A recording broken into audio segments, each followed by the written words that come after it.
Rashid Soundosha, DJ Bati, Dusha 8 number 4. পিতা মাতার সেবা ছেড়ে কুকুরে কিনে বসে এমন কিছু মানুষ আছে বিশ্ব চরাচরে হৃদয় ভরা নোংরা তাদের ভদ্র ভেসে ঘোরে, কিন্তু বাবা ভদ্র ভেসে ঘুরলে দেশে মানুষ বলি না, মানুষ বলবে জাগবে যেদিন জ্ঞানের চেতনা। অসৎ ব্যক্তির অর্থ শক্তি যাচ্ছে কত বেড়ে, সৎ ব্যক্তি কাঙাল হয়ে রাস্তায় রাস্তায় ঘুরে। আমার গুরুদেব শ্রী রাধাপদ ঘোষে কয় হয়ে মানুষ পশু ধর্ম ছাড়ো, মানুষ যদি হতে চাও প্রকৃত মানুষের সেবা করো। প্রকৃত মানুষ হতে গেলে প্রকৃত মানুষের সেবা করো। এখান থেকে আনুমানিক 150 বছর আগে বিবেকানন্দ ইনি গ্রাজুয়েশন পাস করেছিলেন। ইনি তো মনে করতে পারতেন আমি গ্রাজুয়েশন পাস করেছি, রামকৃষ্ণদেব মূর্খ, আমি ওনার সঙ্গ করব না, তবে ওনাকে ওই বিএ পাস হয়ে বসে থাকতে হতো। কিন্তু উনি অহংকার মঞ্চে না বসে শ্রী রামকৃষ্ণ পরমহংসদেবের সঙ্গ করেছিল বলে এবং তার শিষ্যত্ব গ্রহণ করেছিল বলে সারা বিশ্বের কাছে স্বামী বিবেকানন্দ স্মরণীয়, বরণীয় এবং পূজনীয় হয়ে আছে। রামকৃষ্ণদেবের আশীর্বাদ মাথায় নিয়ে শিকাগো শহরে গিয়ে বলেছিল গর্ভের সহিত বলছি আমি হিন্দু। যে হিন্দু কথাটা বলতে আমাদের হিন্দুদের লজ্জা লাগে, তিনি গিয়ে বলেছিল গর্ভের সহিত বলছি আমি হিন্দু। সে দেশের ব্যক্তিরা বলেছিল একটা বিদেশি সন্ন্যাসী আমাদের ধর্মকে অপমান করে যাবে, তাই সে দেশের ব্যক্তিরা বলেছিল আচ্ছা স্বামীজি আপনি তো বলছেন আপনাদের ধর্ম সবচেয়ে বড়, তা বলুন তো পৃথিবীতে যত যত গ্রন্থ আছে কোন গ্রন্থ সবচেয়ে বড়? স্বামীজি বুঝে নিয়েছিলেন আমাদের ধর্মকে ছোট করার ষড়যন্ত্র একটা জাল বিস্তারিত করা হচ্ছে, তাই তিনি বললেন আমি মুখে বলতে পারবো না, টেবিলে সব গ্রন্থগুলো রাখো আমি দেখে বলে দিচ্ছি। সে দেশের ব্যক্তিগণ এই হিন্দু ধর্মকে ছোট করার জন্য হিন্দু ধর্মের গীতাকে সবার নিচে দিয়ে তার উপরে সমস্ত শাস্ত্র গ্রন্থ রেখে দিয়েছে। স্বামীজি হেসে বলছে বিচার তো আপনারা করেই রেখেছেন, কেন? বলে গীতা যদি নিচে থাকে গীতাই বড় হবে, কেন? বলে ভার যে সইতে পারে সেই তো বড় হয়। ভিতরূপে আমার গীতা দাঁড়িয়ে আছে, তার উপরে আপনি আছেন, আমার গীতাকে নিচ থেকে টান দিলে আপনি পড়ে যাবেন। গীতা আছে তাই আপনি আছেন, তেমনি হিন্দু ধর্ম আছে তাই সমস্ত ধর্ম আছে। তাই গৌর হরি বল, হরি নাম একবার বল না, কৃষ্ণ নাম একবার বল না, এই হরি নাম জপয় অভিরাম, হরি নাম জীবনের সাধনা। হরি নামে একবারে বলো না, কৃষ্ণ নামে একবারে বলো না, এই হরি নামে জপ অভিরাম, হরি নামে জীবনের সাধনা। হরি নাম একবারে বল না, হরি বল, কৃষ্ণ নাম একবার বল না, এই হরি নাম জপয় অভিরাম, হরি নাম জীবনের সাধনা। হরি বল, হরি নামে একবারে বলো না, কৃষ্ণ নামে একবারে বলো না, এই হরি নামে জপ অভিরাম, হরি নামে জীবনের সাধনা। পৃথিবীতে সব কিছু থাকবে, একদিন তুমি চলে যাবে। পৃথিবীতে সব কিছু থাকবে, একদিন তুমি চলে যাবে। পৃথিবীতে সব কিছু থাকবে, একদিন তুমি চলে যাবে। পৃথিবীতে সব কিছু থাকবে, একদিন তুমি চলে যাবে। বিষয় বাড়ি সুন্দর নারী, ও বিষয় বাড়ি সুন্দর নারী, বিষয় বাড়ি সুন্দর নারী, ও বিষয় বাড়ি সুন্দর নারী, সঙ্গে কিছুই যাবে না।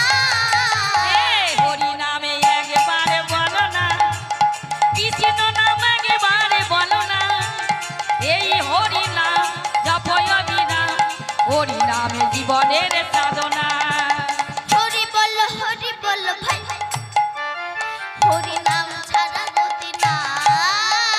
হরি বল ভাই,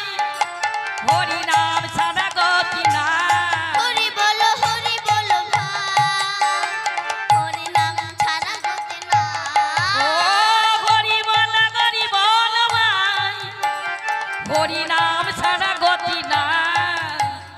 বিষয় বাড়ি সুন্দর নারী, ও বিষয় বাড়ি সুন্দর নারী, সঙ্গে কিছুই যাবে না।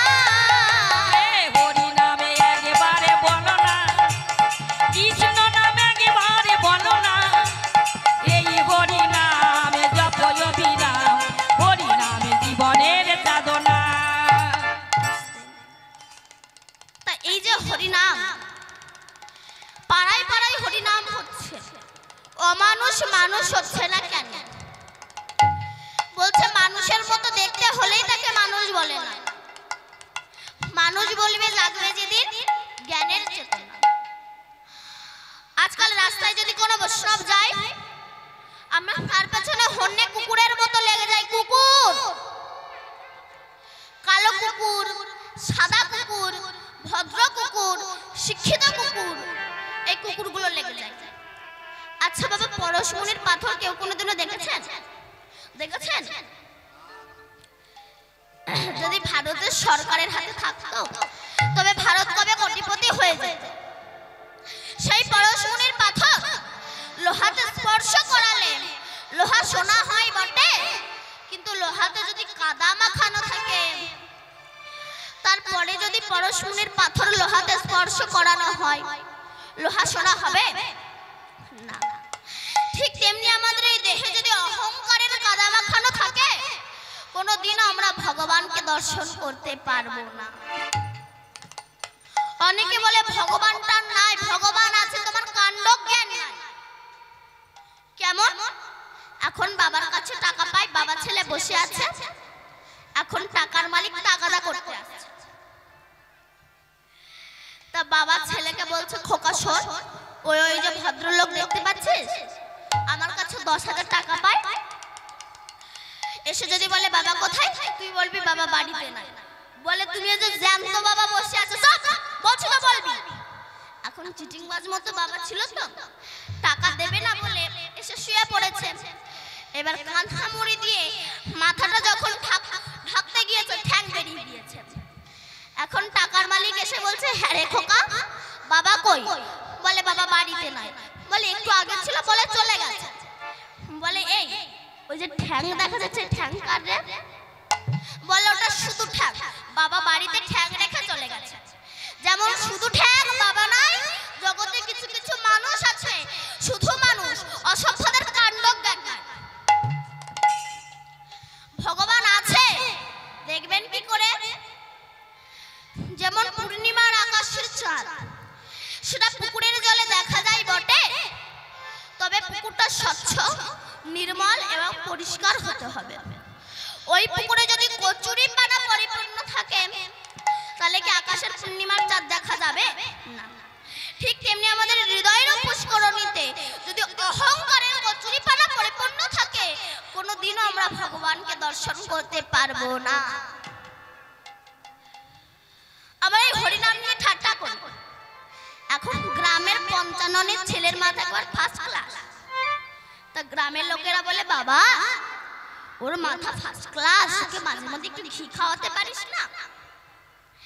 এখন ঘি খাওয়ার কাণ্ড জ্ঞান না থাকলে যা হয়, 55 কি করেছে, 500 গ্রাম ঘি কিনে না 250 ঢেলে দিয়েছে।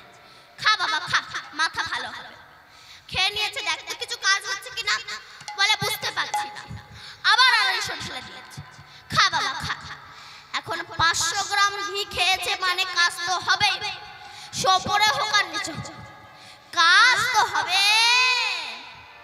এবার ছেলেকে নিয়ে পাশে শুয়েছে, ভোর 3টার সময় কাজ শুরু হয়ে গেছে।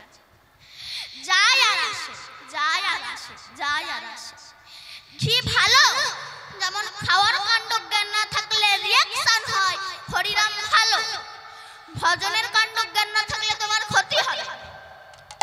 আমি শুধু হরি হরি বলে নাচলাম, আসুরা পাঠ করে বেড়ালাম, তোমার বংশ ধ্বংস হবে।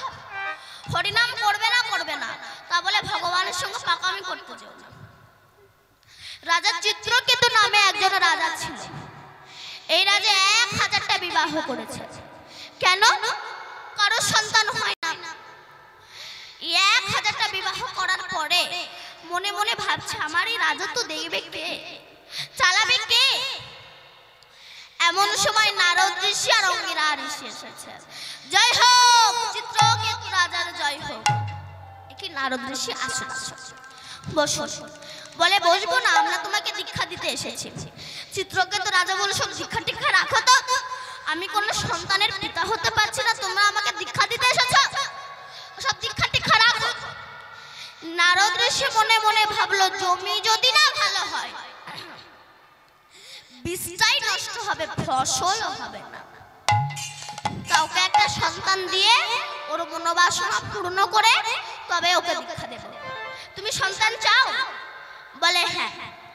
বলে তুমি সন্তান পাবে, তবে সুখ দুঃখ প্রদয়। সন্তান মানে সুখ পাবে আবার দুঃখ পাবে।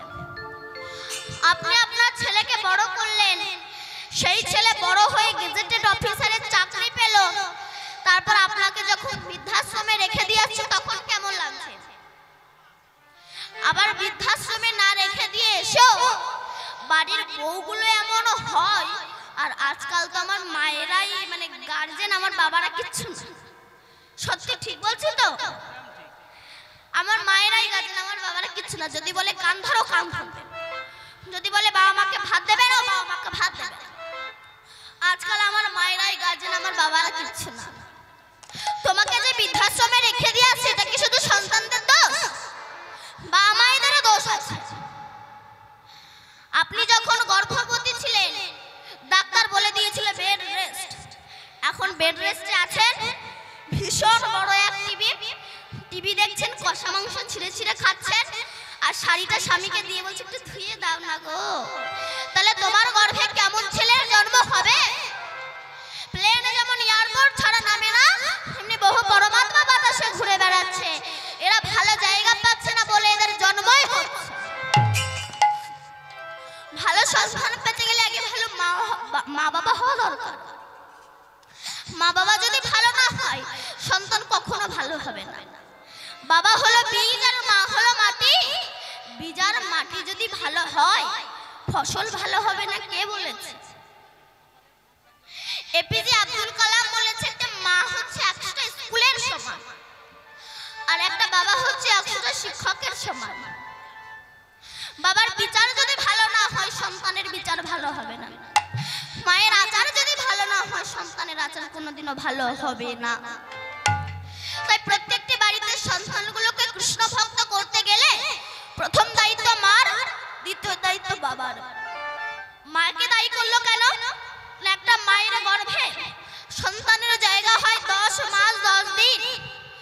মা যদি ধর্মের পথে আগে অগ্রসর না হয় সন্তানও কখনো ধর্মের পথে অগ্রসর হবে না। কারণ বাঘিনী যখন তার সন্তানদেরকে সাঁতার শেখায় প্রথমে নিজে আগে জলে নামে, পেছন পেছন সন্তানেরা নামে। মা যদি ধর্মের পথে অগ্রসর না হয় সন্তানও কখনো ধর্মের পথে অগ্রসর হবে না। বিদ্যাসাগরের মা তিনি সাগরের মা, তিনি খালের মা নয়, তিনি বিলের মা নয়, তিনি সাগরের মা। কেন? মা হতে গেলে আগে তাকে মহিষী হতে হয়।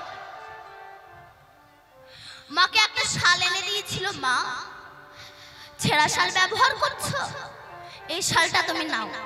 মা নেয়নি, গুছিয়ে রেখে দিয়েছিল। কেন? বলেছিল পাড়ায় কত মা ঠান্ডায় কাঁপছে, একটা শাল পাই না। তুই যদি প্রত্যেকটা মায়ের জন্য একটা করে শাল এনে দিতে পারবি ওই দিনে আমি ওই শালটা গ্রহণ করব। তবে তো বিদ্যাসাগরের মধ্যে এমন পুত্রের জন্ম দিয়েছে।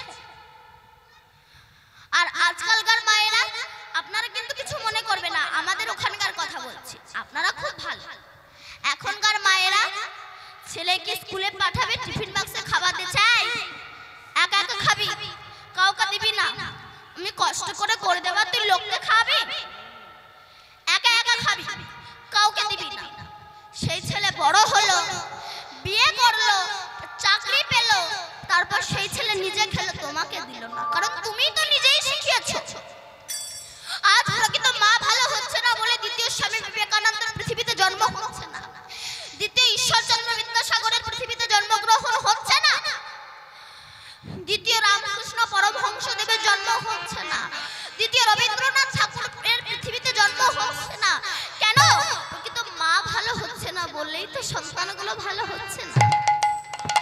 প্রভুপাদের বাবা কলকাতায় চাকরি করত, 10টায় অফিসে যেত, 9টা পর্যন্ত দরজায় বসে থাকতো। কোন সাধুগুরু বৈষ্ণবকে দেখলেই বলতে একবার আসুন না, আসুন না আমার গৃহে। কেন? আমার ছেলের মাথায় হাত দিয়ে বলুন ওর যেন রাধারানীর কৃপা হয়। আর সেই প্রভুপাদকে সারা বিশ্বের কাছে তিনি স্মরণীয়, বরণীয় এবং পূজনীয় হয়ে আছে। তাই প্রকৃত মা বাবাকে তো ভালো হতে হবে। সেই গোবিন্দ আমাদের কাছে কি চেয়েছে বলুন তো? কোন একজন ব্যক্তি যদি 3 দিন হসপিটালে থাকে, মুখে যদি অক্সিজেন দেয়, তার বিল কত হয়? আর সারা জনমটা যে আমাদের অক্সিজেন দিয়ে যাচ্ছে, সেই জন্ম থেকে মৃত্যু পর্যন্ত সারা জনমটা যে আমাদের অক্সিজেন দিয়ে যাচ্ছে, সে বিল শোধ করার ক্ষমতা আপনার আমার কারোর নেই। রাধে রাধে। ভগবান তো কিছু চাইনি, বলেছে 2 ফোঁটা নয়ন জল দিয়ে আমাকে ডাকো, আমি তাতেই খুশি। কৃষ্ণ কৃষ্ণ শুধু শ্রী কৃষ্ণ, কৃষ্ণ বিনা কিছু না। হরি বল। কৃষ্ণ নাম সুধা নিয়ে কৃষ্ণেরই গান গায়, কৃষ্ণেরই গান গায়। কৃষ্ণ কৃষ্ণ শুধু শ্রী কৃষ্ণ, কৃষ্ণ বিনা কিছু না। কৃষ্ণ নাম সোনা নিয়ে কৃষ্ণেরই গান গায়, কৃষ্ণেরই গান গায়। কৃষ্ণ কৃষ্ণ শুধু শ্রী কৃষ্ণ, কৃষ্ণ বিনা কিছু না। হরি বল। কৃষ্ণ নাম সুধা নিয়ে কৃষ্ণেরই নাম গায়, কৃষ্ণেরই গান গায়। কৃষ্ণ কৃষ্ণ শুধু শ্রী কৃষ্ণ, কৃষ্ণ বিনা কিছু না। কৃষ্ণ নাম সুধা নিয়ে কৃষ্ণেরই গান গায়, কৃষ্ণেরই গান গায়।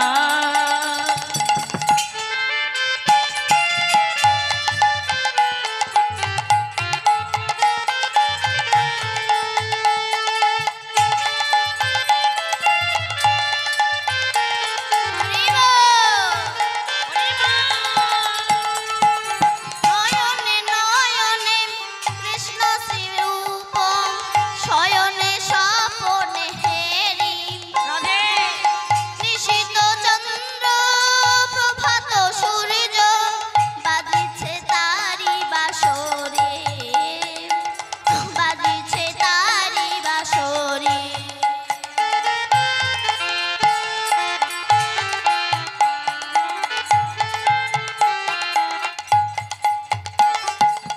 কৃষ্ণ কৃষ্ণ শুধু শ্রী কৃষ্ণ, কৃষ্ণ বিনা কিছু না। কৃষ্ণ নাম সুধা নিয়ে কৃষ্ণেরই গান গায়, কৃষ্ণেরই গান গায়। গগনে গগনে কৃষ্ণ শ্রী মূরতি, শয়নে স্বপনে হেরি। শৈল চূড়াতে সাগর সলিলে, তুমি যে সংহারি।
সন্তান হয়েছে। এখন তার তো একটু যত্ন বেশি হবেই, মানে তোমাদেরকে দেবে চাউমিন, একে দেবে এগরোল। চিত্রকেতু রাজা ছোট রানী ছাড়া কিচ্ছু জানে না। ও গো, তুমি কোথায় গেলে গো? তুমি আমার বংশোদ্ধার করলে, তুমি আমার ছেলে দিলে, কত কথা। আর বৌরা ভাবে একটার জন্য আমাদের যত্ন ক্ষতি নষ্ট হয়ে যাবে, ওই বাচ্চাটাকে মেরে ফেলতে হবে। দুধের ভিতর কালকুট বিষ মাখিয়ে দিল, বাচ্চাটা যখন খেলো মারা গেল। বলুন তো, এত কষ্টের সন্তান যদি মারা যায়, সে বাবাকে আর বাবা থাকে? পাগল হয়ে গিয়েছে, ছেলেকে বুকের ভিতরে ধরে হাওয়াও করে কাঁদছে। এমন সময় নারদ ঋষি এসেছে। জয় হোক বলে, আর জয় দিতে হবে না, আমার সর্বনাশ হয়েছে। সর্বনাশ হয়েছে? কি হয়েছে তোমার? বলে, আমার সন্তান নাই। তোমার সন্তান নাই? ওই তো তোমার সন্তান। আরে বাবা নারদ ঋষি, আপনি কি পাগল? ও ছেলে কিন্তু তো আমাকে বাবা বলে ডাকছে না, চলছে না, ফিরছে না, নাচছে না, তার ছোট্ট দুটো হাত দিয়ে আমার গলা জড়িয়ে ধরছে না। ও আচ্ছা, ওকে যে চলাতো, বলাতো, ফেরাতো, তুমি কি তাকে কোনোদিনও দেখেছো? বলে, না তো। তুমি পাগল। তা তুমি সন্তান চাও? বলে, হ্যাঁ। মন্ত্রপুত জল ছিটিয়ে দিল, সন্তানকে উঠে বসলো। কে কে ডাকছে আমার? বলে, তোমার বাবা ডাকছে। বলে, কোন বাবা ডাকছে? বলে, বাবা আমার কটা হয়? বলে, ৮০ লক্ষ জনিত ভ্রমণের পর ৪ লক্ষ দুর্লভ মানব জন্ম পেয়েছি। যতবার পৃথিবীতে জন্মগ্রহণ করেছে, একটা করে বাবা মা পেয়েছি। কোন নাম্বার বাবা? বলে, তোমার চিত্রকেতু বাবা। বলে, বাবাকে বলে দাও বাবা যেন আমার জন্য না কাঁদে, কারণ ২০০০ টাকার নোট, ৫০০ টাকার নোট যতই গুছিয়ে রাখো, জানবে ব্যয় করার জন্য, তেমনি সন্তানকে যতই মানুষ করো, জানবে জমকে দেওয়ার জন্য মৃত্যু সবার হবেই হবে। রাধে রাধে। চিত্রকেতু রাজার কৃষ্ণ ভক্তি জন্মালো। নারদ ঋষি দীক্ষা দিলেন, স্বর্গ থেকে স্বর্ণ রথ এলো। ওই রথে করে চিত্রকেতু রাজাকে যখন স্বর্গে নিয়ে যাচ্ছে, যখন কৈলাসের ওপর দিয়ে নিয়ে যাচ্ছে, চিত্রকেতু রাজা দেখলো কৈলাসপতি শিব দুর্গাকে কোলে বসে তত্ত্ব কথা বলছে। চিত্রকেতু রাজা বলল, এই যে বুড়ো শিব, তুমি বুড়ো হয়ে গেছো, তোমার মতিভ্রম চাগিয়েছে নাকি? এই এত লোকের মাঝে তুমি বউকে কোলে নিয়ে বসে আছো? শিব বৈষ্ণব তো, বৈষ্ণবের ক্ষমা জ্ঞান থাকে। শিব ক্ষমা করলো, কিন্তু দুর্গা ক্ষমা করলো না। দুর্গা বলল, চিত্রকেতু, তোর এত বড় স্পর্ধা, তুই আমার স্বামীকে অপমান করলে। অভিশাপ দিচ্ছি, তুই দৈত্য কুলে জন্মগ্রহণ করবি, দৈত্য কুলে জন্মগ্রহণ করবি। তখন চিত্রকেতু রাজা রথ থেকে নেমে এসে মা দুর্গার চরণ দুটো জড়িয়ে ধরে বলছে, মা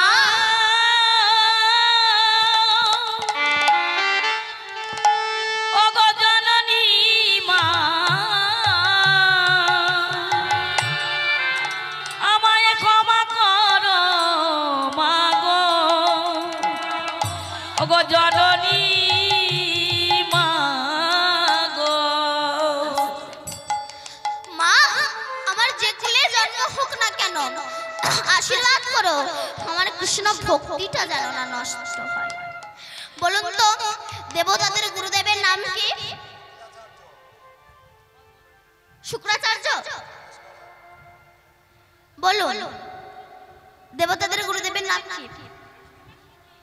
দেবগুরু বৃহস্পতি। ওই বৃহস্পতি যখন মর্তে এসেছিল, ইন্দ্র ভীষণ নৃত্য করছিল, গুরুদেবকে দেখে সম্মান দিলেন। গুরুদেব স্বর্গরাজ ত্যাগ করে চলে গেলেন। এই যে আমরা গুরুদেবকে সম্মান দেই না, বৈষ্ণবদেরকে সম্মান দেই না, বৈষ্ণবকে নিন্দা করি। বৈষ্ণব নিন্দা করার আগে অমুক বৈষ্ণব তাই করলো, সেই বৈষ্ণব তাই করলো, কিন্তু বৈষ্ণব নিন্দা করার আগে তুমি ৬টা মাল বৈষ্ণব সেজে দেখাও তো। তিলক মালা করবে, মালা জপ করবে, ব্রহ্ম মুহূর্ত উঠবে, ব্রহ্ম মুহূর্ত উঠে স্নান করবে, নিরামিষ খাবে, দামোদর ব্রত করবে, চাতুর্মাস ব্রত করবে, তোমার চেহারা থাকবে না। বৈষ্ণবকে নিন্দা করা সহজ, বৈষ্ণব হওয়া বড় কঠিন। রাধে। তো যখন ইন্দ্র সম্মান দিলেন না, বৃহস্পতি স্বর্গরাজ্য ত্যাগ করে চলে গেলেন। সেই সময় সমস্ত দানব দানবী রাক্ষসী স্বর্গরাজ্যকে টার্গেট করল।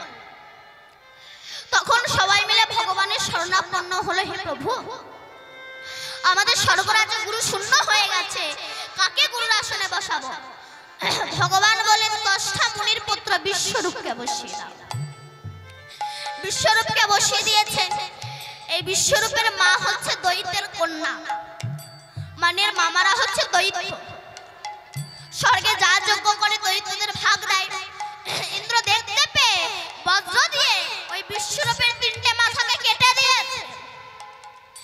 এই বিশ্বরূপের তিনটে মাথা, একটা হচ্ছে চাতক পাখি, একটা হচ্ছে চড়ুই পাখি, আর একটা হচ্ছে তিথির পাখি। যখন এই তিনটে মাথা কেটে দিল, দশটা মুনি রেগে আগুন হলো। তিনি হোমযজ্ঞ করলেন, করে যেই না আহুতি দিলেন, ভীষণ এক দৈত্যের সৃষ্টি হলো, যার নাম হলো বেত্রাসুর। বেত্রাসুর অসুর হয়ে সারা স্বর্গরাজ্যকে একেবারে দাপিয়ে বেড়াতে লাগলো। তাকে কিছুতেই মারা যায় না। যখন সমস্ত অস্ত্র বিফল হয়ে গেল, তখন সবাই মিলে ভগবানের শরণাপন্ন হলো। এক অসুর সৃষ্টি হয়েছে, কিছুতেই মারা যাচ্ছে না, কি করব? ভগবান বলে, এক কাজ করো, দধিচি ঋষির অঙ্গের হাড় দিয়ে অস্ত্র বানাও, ওই অস্ত্রে তোমরা বেত্রাসুরকে মারতে পারবে। সবাই মিলে দধিচি ঋষির কাছে গেল। জয় হোক, দধিচি ঋষির জয় হোক। কি দেবতাগণ বলে, আপনার অঙ্গের হাড় চাই। বলে, আমি তো এখনো বেঁচে আছি। বলে, মরে যান। কি করে মরবো? গরু নুন খেতে ভালোবাসে, আপনার সর্বঙ্গে নুন আর তেল মাখিয়ে দেওয়া হবে এবং গরুকে লাগিয়ে দেওয়া হবে। চারটে চারটে মাংস সব শেষ হয়ে যাবে, হাড়টা বেরিয়ে আসবে, ওই সময় আমরা হাড় পেয়ে যাব। তাই করলো, সর্বঙ্গে নুন মাখিয়ে দিয়ে গরুকে লাগিয়ে দিল। গরু জিভে খুব ধার, চারটে চারটে মাংস সব শেষ হয়ে গেল, হাড়টা বেরিয়ে এলো। ওই হাড়ে বজ্র তৈরি করে যখন বেত্রাসুরকে মারতে যাচ্ছে, এই বেত্রাসুর কে বলুন তো? ওই যে চিত্রকেতু রাজার কথা বলছি না, বেত্রাসুর অসুর হয়েছে। যখন বেত্রাসুরকে মারতে যাচ্ছে, তখন ইন্দ্রের হাত থেকে বজ্রটা পড়ে গিয়েছিল। তখন কি বেত্রাসুরকে মারা সহজ ছিল? ইনি অসুর, কিন্তু ইনি তো কৃষ্ণ ভক্ত ছিল, আর কৃষ্ণ ভক্ত কি মারা সহজ? কিন্তু বেত্রাসুর বলে, ইন্দ্র তোলো বজ্র, আমাকে মারো। কি তুমি মরতে চাও? বলে, হ্যাঁ, কারণ তোমার হাতে যে বজ্র আছে ওটা বৈষ্ণবের হাড় দিয়ে তৈরি, আর ওই হাড়ে যদি আমার মৃত্যু হয়, আমি নিতাই গৌর হরিবল বলে আমি ভগবানের চরণ পেয়ে যাব।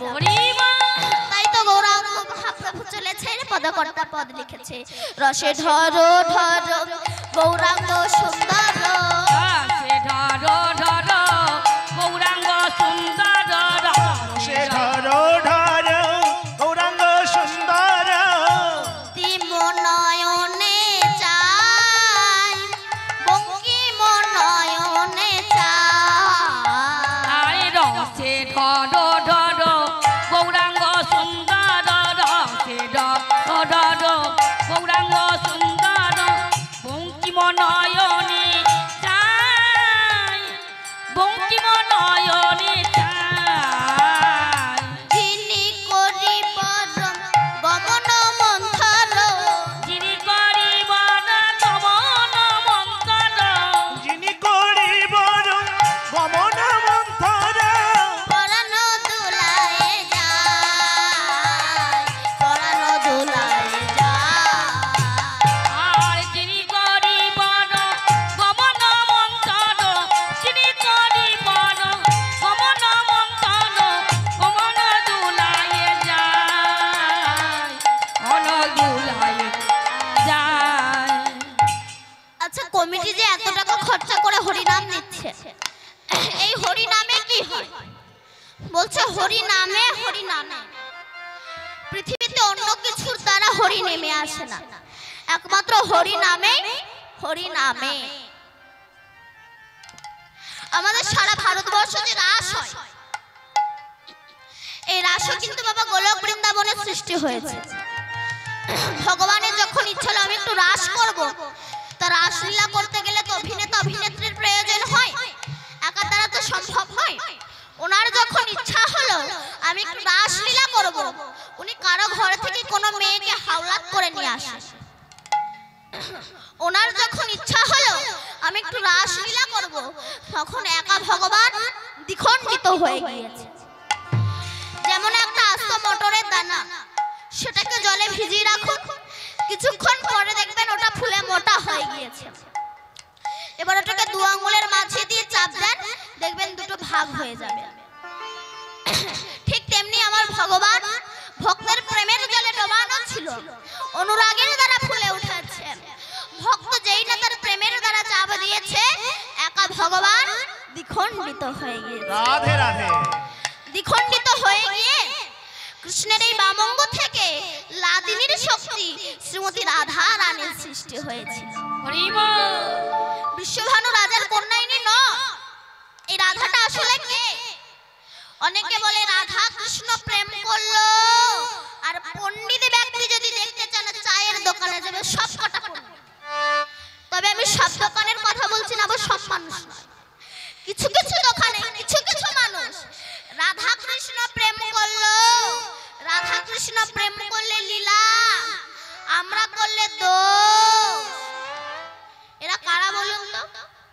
আমি সেটা গল্প বলেছিলাম না, পূর্বজন্মের স্বভাব কোনোদিনও বদলায় না। এক ঋষির কাছে একটা লেডিস কুকুর থাকতো। লেডিস মানে বোঝেন, মানে মেয়ে কুকুর থাকতো। তা ওই ঋষি যখন ফুল তুলে এনে রেখে দিত, ওই কুকুর গিয়ে মুখ দিয়ে দিত, এঠো করে দিত। ঋষি বলে আমি যখন ফুল তুলে এনে রেখে দিই, ওই ফুলে তুই মুখ দিয়ে দিস, এঠো করে দিস, যাতে একটা সুন্দরী মেয়ে হয়ে যা। তখনকার দিনে ঋষিদের বাক্য শুদ্ধ ছিল, যা বলতো তাই হয়ে যেত। অনেকে বলে আগেকার দিনের মুনি ঋষিরা ষাঁড় বলি দিত, হিন্দুদের গরু খেতে কি দোষ আছে? কেন ষাঁড় বলি দিত জানেন? ওই ষাঁড়কে বলি দিয়ে আবার মন্ত্রের দ্বারা ওই ষাঁড়ের প্রাণ ফিরিয়ে দিত। দেখতো আমি শুদ্ধ বৈষ্ণব হতে পেরেছি কিনা, এটা তারা দেখতো। এই হিন্দু সনাতন ধর্মটা হচ্ছে পাকা বেলের মতো, কাক বাইরে ঠুকরে চলে যায়, কিন্তু ধূর্ত মানুষ ওই বেলটাকে ফাটিয়ে ভেতরে প্রবেশ করে রস আস্বাদন করে। ঠিক হিন্দু ধর্মটা পাকা বেলের মতো, যারা এর ভিতরে প্রবেশ করতে পারে না তারা অপব্যাখ্যা করে, কিন্তু জ্ঞানী পণ্ডিত ব্যক্তি এর ভিতরে প্রবেশ করে মুখ্য বস্তুটা আস্বাদন করতে পারে। সুন্দরী মেয়ে হয়ে গেল। একদিন ওই বনে এক রাজার ছেলে মৃগয়া শিকার করতে এসে ওই মেয়েকে দেখেছে, বলে আমি তোমাকে বিবাহ করব। বলে আমার বাবা আছে। ঋষির কাছে গিয়ে বলে আমি আপনার মেয়েকে বিবাহ করতে চাই। ব্যাস বিয়ে দিয়ে দিল। বিয়ের 6 মাসের মধ্যে রাজার ছেলের 50 জোড়া জুতোকে ছিঁড়ে দিয়েছে। রাজার ছেলে বলে এত জুতো ছেড়ে কে? একদিন রাত্রে বেলা দেখে কিন ওই বউ বিছানা ছেড়ে চলে যাচ্ছে। রাজার ছেলে বললে এই এত রাত্রে বেলা বউ কোথায় যায়? পেছন পেছন এসে দেখে কিনা সেই নতুন বউ ও বসে বসে ওই জুতোগুলো ছেড়ে। বলে বাবা সেল্লামিল্লি করার দরকার নেই, যদি আমাকেও ছেড়ে দেয়। এসে শুয়ে পড়েছে। পরের দিন ঋষির কাছে গিয়ে বলছে আচ্ছা ঋষিবর, আপনার মেয়ে এত জুতো ছেড়ে কেন বলে বলুন তো? বলে বাবা তুমি তো আমার কথা শুনলে না, তুমি ওর রূপ দেখে ওকে বিয়ে করে নিলে। আরে বাবা ও পূর্বজন্মের একটা কুকুর ছিল, আমি যখন ফুল তুলে এনে রেখে দিতাম ওই ফুলে মুখ দিয়ে দিত, ওই জন্য আমি একটা সুন্দরী মেয়ে করে দিয়েছি ওকে। এই পূর্বজন্মের স্বভাব কোনোদিনও বদলায় না। আমরা বলি রাধা কৃষ্ণ প্রেম করলে, লোকের মুখে শোনা কথা গিয়ে বলি রাধা কৃষ্ণ প্রেম করলে আমরা করলে দোষ। এই লোকের মুখে শোনা কথা এখন দুই বন্ধু ইন্টারভিউ দিতে যাচ্ছে। একজনের কাঁচা মাথা আর একজনের ভালো মাথা। কাঁচা মাথা ভালো মাথাকে বলছে, এই শোন, তুই আগে যা, তুই যা যা প্রশ্ন করবে এসে আমরা বলবি, আমি ওইগুলোই মুখস্থ করে গিয়ে বলবো। এখন ভালো মাথাটা গিয়েছে। অফিসার বলছে, বাবা বলো তো আমাদের ভারতবর্ষ কবে স্বাধীন হয়েছে? বলে 1942 সালে হওয়ার কথা ছিল, কিন্তু সেটা 1947 সালে হয়েছে। আচ্ছা বলো তো স্বাধীনতা সংগ্রামী কারা? বলে স্যার সে তো অনেকজন, কজনের নাম বলবো? বলে ঠিক আছে যাও। যেই না ভালো মাথাটা বেরিয়েছে, কাঁচা মাথা ধরেছে, এই তোরা কি কি প্রশ্ন করেছে রে? প্রথম প্রশ্ন, ভারতবর্ষ কবে স্বাধীন হয়েছে? কি বলেছিস রে? 1942 সালে হওয়ার কথা ছিল, কিন্তু সেটা 1947 সালে হয়েছে। আর নেক্সট প্রশ্ন, দ্বিতীয় প্রশ্ন, স্বাধীনতা সংগ্রামী কারা? এই তুই কি বলেছিস রে? সে তো অনেক লোক, কজনের নাম বলবো? ও এই দুটো মুখস্থ করতে করতে গিয়েছে। যা প্রশ্ন বলবে এই দুটোই উত্তর। 1942 সালে হওয়ার কথা ছিল, 1947 সালে, আর সে তো অনেকজন, কজনের নাম বলবো? ও এইগুলো মুখস্থ করতে করতে গিয়েছে। যা প্রশ্ন বলবে এই দুটোই উত্তর। অফিসার দেখে বুঝতে পেরেছে মনে হয় কাঁচা মাথা, একটু কাঁচা কাঁচা প্রশ্ন করি। তা বাবা বলো তো তোমার জন্ম কত সালে হয়েছে? ও বলে 1942 সালে হওয়ার কথা ছিল, কিন্তু সেটা 1947 সালে হয়েছে। অফিসারের চোখ মোটা গেছে, একবার মারবো। বলে স্যার নেক্সট প্রশ্ন করুন। আপনি বেশি জানেন? আপনি জানেন আমি এক ক্লাসে 13 বছর ছিলাম। অফিসার বলছে, বাবা তোমার বাবার নাম কি? বলে স্যার সে তো অনেকজন, কজনের নাম বলবো? এই লোকের মুখে শোনা কথা বলে গিয়ে যেমন নিজের মায়ের সম্মান নষ্ট হলো, ঠিক তেমনি হিন্দু সনাতন ধর্ম সম্পর্কে আমরা অপব্যাখ্যা করি। নিজের ধর্মকে যদি আমরা নিজেরাই ধ্বংস করি, বাইরের লোক এসে কি রক্ষা করে দেবে? তা হয় নাকি?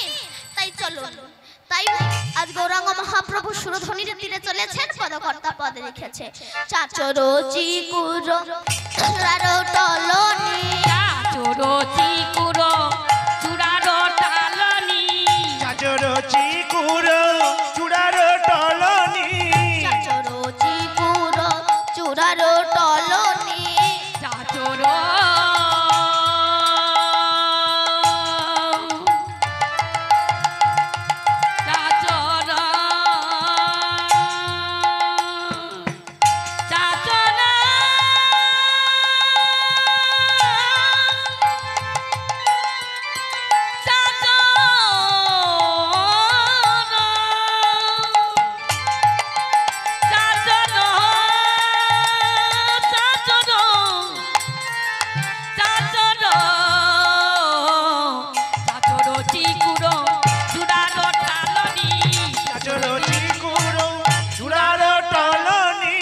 চাচরো চিকুরো চূড়ারো টলনি, তাহাতে জবার কলি, তাহাতে যাবার কলি, চূড়ারো সৌরভে জগৎ মাতিল, চূড়ারো সৌরভে জগৎ মাতিল, চূড়ারো সৌরভে জগৎ মাতিল, ঝাঁকে ঝাঁকে ওরে ওলি, ঝাঁকে ঝাঁকে ওরে ওলি, ওরে চূড়ারো সৌরভে জগৎ মাতিল, চূড়ারো সৌরভে জগৎ মাতিল, যাকে যাকে ওরে ওলি, যাকে যাকে ওরে গলি।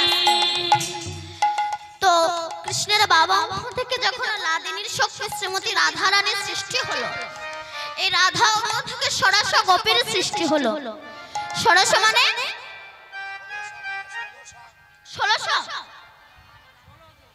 16 জন গোপীর সৃষ্টি হয়েছে। এই 16 জনকে দশেন্দ্রিয় ষড়রিপু যিনি সংযত করে গোবিন্দ চরণে অর্পণ করতে পারেন, তারাই হচ্ছে ষোড়শ গোপী। একদিন শ্রীধাম গোলক বৃন্দাবনে রাসলীলা হচ্ছে। রাসলীলা হতে হতে শ্রীমতী রাধারানী কৃষ্ণকে প্রশ্ন করলেন, হে বধূ তুমি তো বললো যে হে রাধে তুমি আমার প্রাণাধিকে প্রাণের অধিক বড়, তো তাই যদি হবে আমি তোমার কাছে একটা প্রশ্ন করব।